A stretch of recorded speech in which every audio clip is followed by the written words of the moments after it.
মানে জায়গা, এখানেও কিন্তু আপনার বহুত জায়গা আছে। ওকে, ওই একই নিয়মে দিয়ে আপনার হচ্ছে জাস্ট প্রেস করবেন, এই যে। খুব বেশি কিন্তু শব্দ নাই এটাতে, আপনার কোনো শব্দই নেই। তারপর আমাদের এখানে যেমন আপনার ফ্লোর সমান না, যার কারণে একটু ভাইব্রেশন হইতেছে। আপনি যখন আপনার ফ্লোরের সমান জায়গায় বসাবেন আরো স্মুথলি সাউন্ড পাবেন। ভাই কয় গুণা মোটর দিয়েছেন ভাই? এটা হচ্ছে আমাদের 3 গুড়া, আর এটা হচ্ছে সম্পূর্ণ আমাদের হচ্ছে বিজি কোম্পানি। হ্যাঁ, আমাদের যে কয়টা মেশিন আছে এই যে দেখেন প্রত্যেকটারে কিন্তু এক কালার বিজি কোম্পানি। আমরা বিজি ছাড়া কিন্তু অন্য কোম্পানি ইউজ করি না। এখানে মেশিন বোর্ড কয়টা ইউজ করেছেন? একটাই?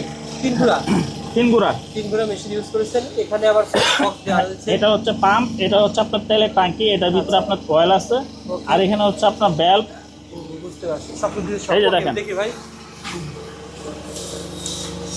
দেখেন চমৎকার। প্রত্যেকটা কিন্তু পারফেক্ট কাজ করবে। হ্যাঁ, আর আমাদের মেশিনে কিন্তু কাটিং করলে এক্সট্রা যে ফিনিশিং এটা কিন্তু করার প্রয়োজন নাই। ও আচ্ছা, আপনার কাটিং এ কিন্তু ফিনিশিং হয়ে যাচ্ছে। দেখেন, এই যে দেখেন। ওকে, চমৎকার। এটা হচ্ছে আপনার, হ্যাঁ এটা হচ্ছে লেডিস। আর আপনারা এটা দিয়ে কিন্তু আপনার চামড়া জুতাও করতে পারবেন। ও আচ্ছা আচ্ছা। তারপরে এই যে এটা হচ্ছে আপনার লেডিস যে ক্যাঙ্গারু, লেডিস ক্যাঙ্গারু। ওকে, হ্যাঁ এই যে লেডিস ক্যাঙ্গারু, যেটা এটাকে বলা হয় লেডিস ক্যাঙ্গারু। ওকে, এই মালের হচ্ছে ফাইবার, এই যে যেমন আপনার দেখেন এই যে এই ডিজাইনটার, এই যে এটা বুঝতে পারছি, হ্যাঁ।